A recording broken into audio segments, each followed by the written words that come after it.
beautiful bookish people, my name is Hannah, and today I have officially read all 3 Donna Tartt books. But since we're going to be talking about Donna Tartt, I'm going to have to get a little fancy. Are you ready? Yes, you see, this wine, just like this book, almost has a rooty aftertaste. The wine in the book can paint such vivid pictures, truly impeccable. Wow, how do people do this? Truly marvelous. I never had more of a superfluous experience. I truly believe so. Okay, maybe the beret is too much. Yep, that's me. Well, so today I've officially read all of Donna Tartt's works, meaning The Goldfinch, The Secret History, and The Little Friend. And fun fact about me, I love The Goldfinch, and I really hate The Secret History. So this video was kind of an experiment to see if her last book, The Little Friend, was going to be my new favorite book, because I've loved and hated her in the past. So this was to see where I fall with the beloved literary queen of Donna Tartt. So that's what we're doing today. So before I tell you about The Little Friend, I really want to talk about like my 2 experiences with this book leading up to The Little Friend. You have to have context. Context is everything. So, The Goldfinch. Let's take it back to 2016.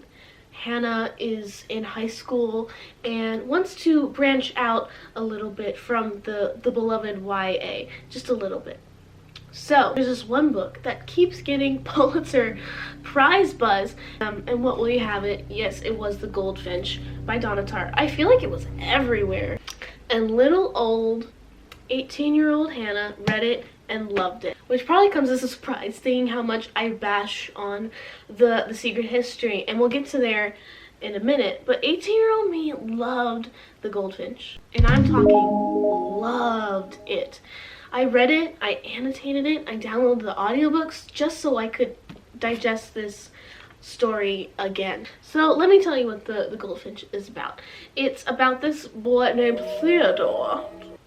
And the novel kicks off where his mother has died in a museum accident. An explosion has happened, and in the ruckus, Theo has stolen a painting. You guessed it, The Goldfinch. And at its core, it's a coming-of-age novel about finding yourself and where your morals lie. And I think with The Goldfinch, it isn't afraid to have unlikable protagonists that do make a lot of mistakes and say things that are kind of problematic. I like it because it kind of asks the big questions. It's almost like a case study trying to say, like, are we all just gonna end up like our mothers and fathers? Is art beneficial to life? And are there slow moments? 100%. I remember we were in Las Vegas for way too long.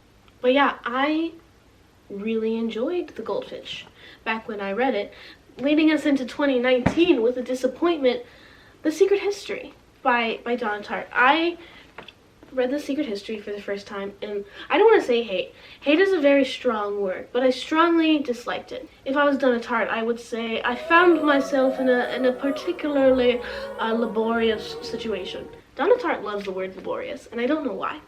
Well, it's a good word. But yeah, I feel like I've kind of talked The Secret History into the dirt on this channel, but there were a lot of things I disliked about it. A lot of the characters fell flat to me. It was incredibly slow. And at the end of the day, I didn't think the revelation was worth it. Is the Goldfinch revelation worth it? Yes, if you love the discussion of art and what it means to us. But what is The Secret History about? From the very beginning, we get this scene, this group of college kids who have murdered their friend, and we rewind to see the events that happened prior so that we understand why they eventually got to that point of wanting to murder one of their friends. And we follow this guy named Richard, who is our protagonist, Who gets caught up in this cult-ish type of group, but they're not really a cult. And we romanticize women in a very unhealthy way, but we address it later, so it's fine. We take a lot of drugs, and we kill our friend in an orgy. What else would you expect from Donna Tartt book? Which, when I boil down the plot, sounds like really interesting, like a lot of action would happen, but nope, it's a lot of just getting high and a lot of just taking drugs and nothing happening. Like, they don't even talk about anything except for the fact that they're high. And it's just filled with mundane scene after mundane scene, which will lead to eventually nothing. So it feels like you're kind of on this roller coaster ride, but it's the constant motion of going up. And you never get that drop that makes it feel like it was worth it. And like I said, Richard is our protagonist, but Richard is never involved in the action, so we never get a first-hand experience because he's just there. Like, at least Bella did something, you know? Which leads to a very, very slow book.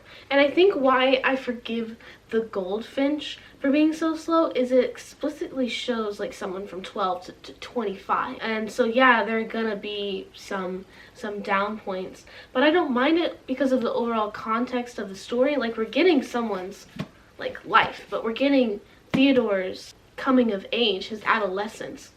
We're not getting that with The Secret History because it seems like there's no reason for it to be so slow. We're not displaying their lives. We're displaying their actions, right? And with that, it's gonna lead me to be unsatisfied. Call me Angelica. So yeah, which leads us into The Little Friend, so yeah, I went in with a little hope and a little salt to see what she was about. And you know, she was a solid 3.5 stars. I liked it, but for very, very specific reasons. So The Little Friend is about this girl named Harriet who loses her brother Robin when she's very, very young, and it's about how her family deals with that, how everybody has different processes of grief, and Harriet grows up wanting to investigate the murder of her brother. Now, while it is about and trying to figure out who the murderer is, it's not a crime story. I'm going to tell you straight away because I think if you read this book, it's going to make your experience better. We don't find out who the murderer is. And I think when you know that, it will enhance your reading experience because you know it's not about that. It's the journey, not the destination. We're not Hercule Poirot. You know, we're a little southern girl trying to figure out a murder. Of course it's not going to work out. Was it the best experience? No. Was it the worst? No. So I feel like I'm at a crossroads because I really liked the discussions that were in this book. The first chapter is like chef's kiss, but I felt that way about The Secret History.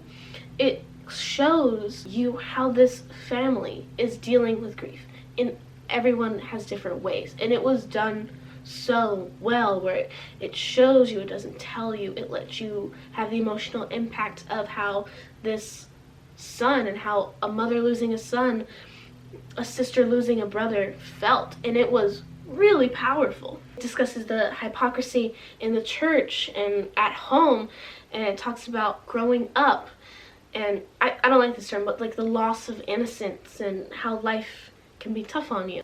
It feels southern, which has a certain charm to it.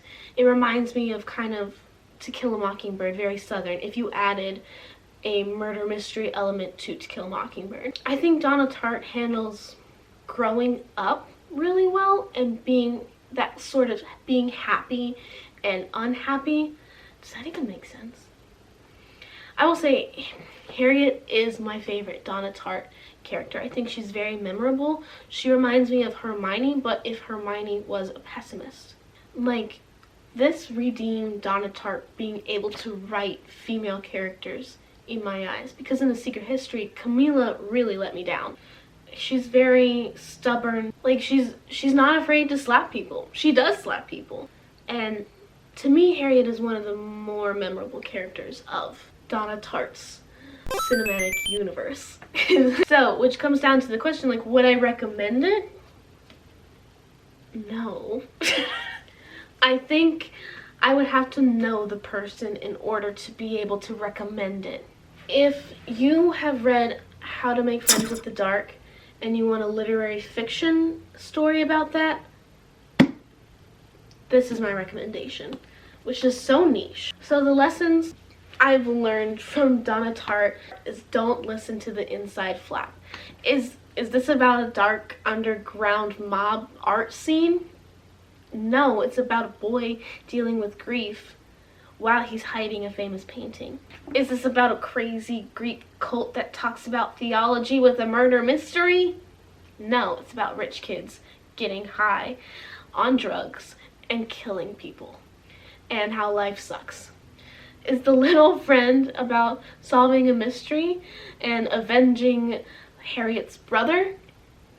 No, it's about growing up in the religious South and the loss of innocence. They're all more emotional journeys. I think Donna Tartt is also kind of a master at subtext. Like, Theo would suck if you knew him in real life. Like, I would straight up hate him. So pretentious, so entitled.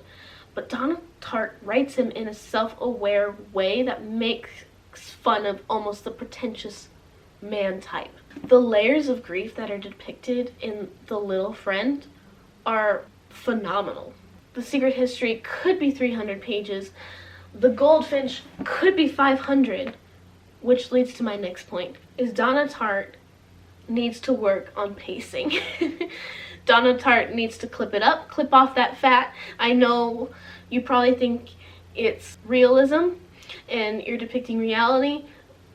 It's not fun. Like, I don't know how many conversations I suffered through with Boris and Theo that just went round and round in circles that I don't need to see be repeated. You see how frustrated I was? I was stumbling on words. But sometimes Donna Tartt is too reliant on realism. That if you cut out the fat of these books, I would recommend them to almost anybody. Like, you're waiting 100 pages for one profound moment that sometimes it doesn't feel worth it. Like, you get stuck in Las Vegas, you get stuck in this rich, pretentious house, you get stuck in this camp for so long just for, like, some really cool philosophical thoughts that I will give to Donna Tartt are pretty incredible. I just want to talk to her editor. I want to cut it. I want to cut the fat. So, I guess with this experiment, I wanted to see if I actually like Donna Tartt, and the truth is, I don't know. We have a rocky relationship. I'm still undecided, because, like, I feel like I only liked A Little Friend, or The Little Friend, because of really subjective reasons. Like, objectively, don't think The Secret History is good. Objectively, would still recommend The Goldfinch. And then I'm kind of like with a mixed bag with this one. I don't know what to do. And I'm struggling. I guess I'll just have to wait another 10 years for Donna Tartt to publish another book, and then I'll get back to you. But anywho, I just wanted to get my Donna Tartt rants out, and now I will stop talking about Donna Tartt for a good long while now. So, thank you for watching. I hope you enjoyed it, and I'll see you next time. Keep reading and all that jazz.